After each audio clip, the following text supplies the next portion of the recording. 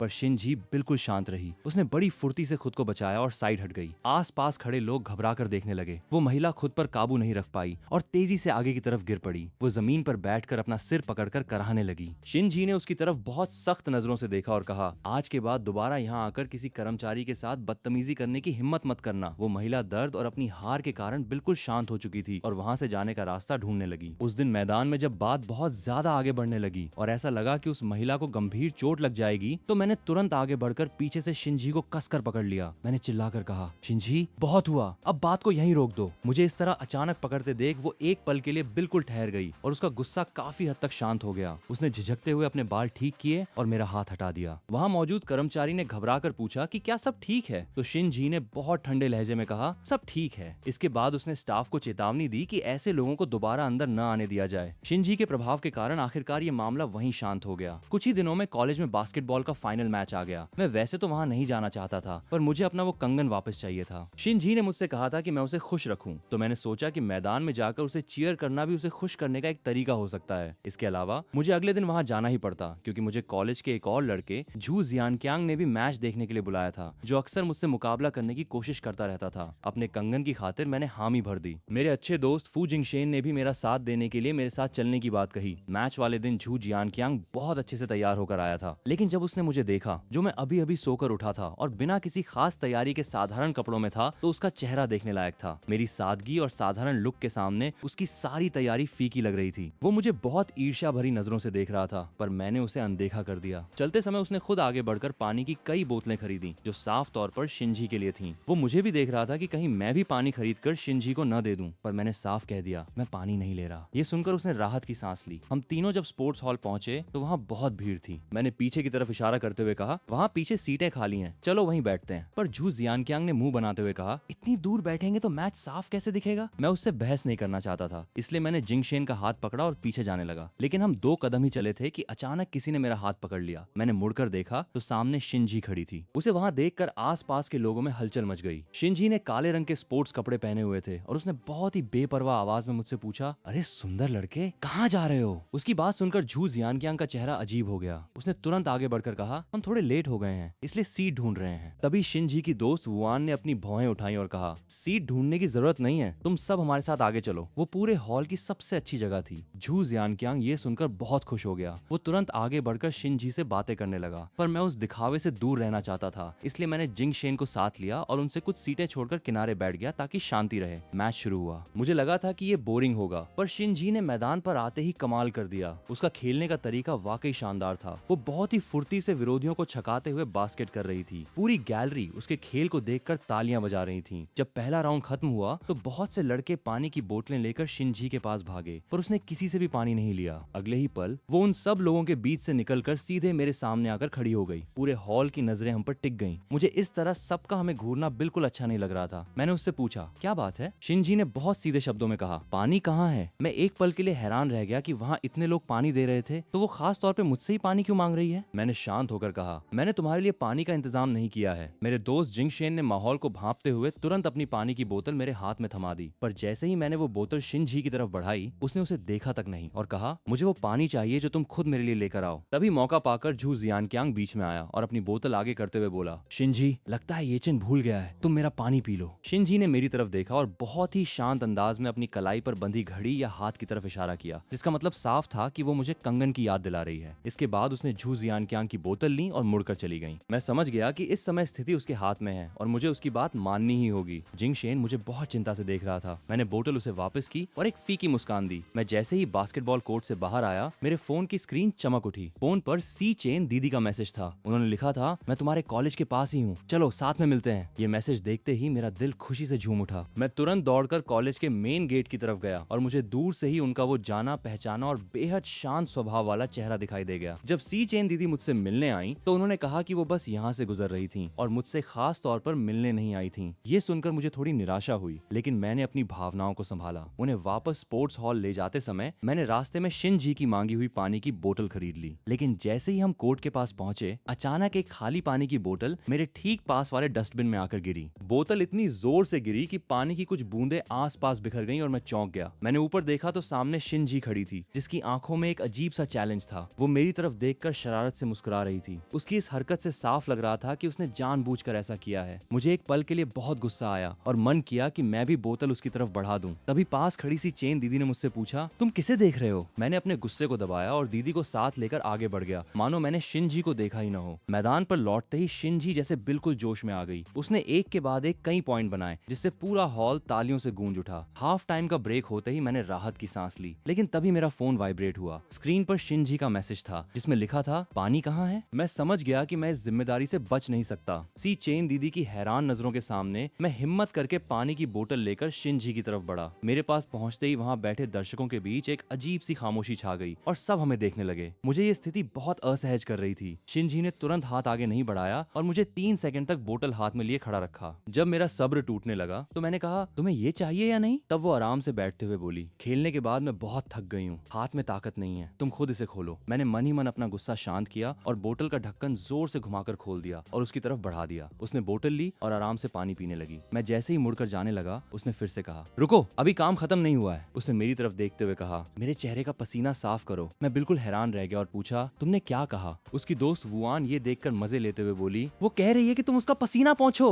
मेरा गुस्सा बढ़ने लगा और मैंने कहा, क्या मैं तुम्हारा कोई पर्सनल असिस्टेंट हूँ? पर उसने बहुत बेपरवाह होकर कहा, नहीं करना तो मत करो। मैंने गहरी सांस ली, जेब से टिश्यू पेपर निकाला और उसके पास गया। सब लोग सांस रोके हमें देख रहे थे, लेकिन मैंने बहुत आराम से पसीना पोंछने के बजाय उसके चेहरे को हल्के से थाम लिया। ये देखकर उसकी सहेलियां हैरान रह गईं। सब लोग बिल्कुल शांत हो गए। हमारा ये अंदाज लोगों को काफी चौंकाने वाला लगा, जैसे कोई बहुत करीबी सीन चल रहा हो। शिनजी भी एक पल के लिए बिल्कुल हैरान रह गई और उसने कोई विरोध नहीं किया। मैं बिना कोई भाव दिखाए बहुत मजबूती से टिश्यू पेपर से उसका चेहरा साफ करने लगा। जब मैंने हाथ हटाया तो उसका चेहरा थोड़ा लाल हो चुका था। वहाँ छाई अजीब सी खामोशी के बीच मैं तुरंत मुड़ा और बिना पीछे देखे अपनी सीट की तरफ चल दिया। 3 सेकंड भी नहीं हुए थे कि पीछे से उसकी सहेलियों के हंसने की आवाज आई। वे आपस में कह रही थीं, शिनजी तुम ठीक तो हो ना? वैसे मानना पड़ेगा कि ये लड़का वाकई बहुत सीधा और दिलचस्प है, इसीलिए शायद तुम इसे पसंद करती हो। लेकिन शिनजी बिल्कुल शांत थी। वो हाथ में पानी की बोतल लिए बस जाते हुए मुझे देख रही थी और कुछ सोच रही थी। जब मैं सी चेन दीदी के पास वापस आकर बैठा तो उनके चेहरे पर चिंता के भाव थे। उन्होंने मुझसे अचानक पूछा, ये चेन, क्या तुम किसी के साथ रिलेशनशिप में हो? मेरा दिल तेजी से धड़का और मैंने तुरंत मना किया, नहीं, ऐसा बिल्कुल नहीं है। पर उन्होंने फिर से पूछा, तो तुम उस लड़की को पानी देने क्यों गए थे? मैंने स्पष्ट करते हुए कहा, उसने पहले मेरी एक मदद की थी, ये बस उसी का शुक्रिया था। मैंने उनकी आंखों में देखते हुए पूरा भरोसा दिलाया कि मैं उनसे झूठ नहीं बोल रहा हूँ। ये सुनकर सी चेन दीदी ने राहत की सांस ली और कहा, चलो ये तो अच्छी बात है। मुझे थोड़ा अजीब लगा, इसलिए मैंने धीरे से पूछा, दीदी क्या आप नहीं चाहती कि मैं उसके साथ रहूं? उन्होंने बहुत ईमानदारी से कहा, हाँ, मैं सच में ऐसा नहीं चाहती, क्योंकि मुझे लगता है कि उसका स्वभाव शायद गंभीर या जिम्मेदार नहीं है। ये सुनकर मेरा दिल थोड़ा भारी हो गया। मुझे लगा कि शायद उनकी यही वजह होगी। इसी बीच शिनजी की टीम ने मैच जीत लिया और पूरा स्टेडियम उनके सपोर्ट में चीयर करने लगा। मैच खत्म होने के बाद मैंने उसकी तरफ एक बार भी नहीं देखा और सीधे दूसरों के साथ बाहर निकल गया। मुझे बाद में पता चला कि वो मैच जीतने के बाद भी काफी उखड़ी उखड़ी और गंभीर थी, पर मुझे उससे कोई मतलब नहीं था। मैं सी चेन दीदी के साथ एक अच्छे रेस्टोरेंट में खाना खाने और बाजार घूमने चला गया। उन्होंने मुझे कॉलेज वापस छोड़ दिया, लेकिन जब मैं आधा रास्ता ही पहुंचा था तभी मेरे फोन पर शिनजी का मैसेज आया, लिन लैन विला रूम नंबर 605 में आओ।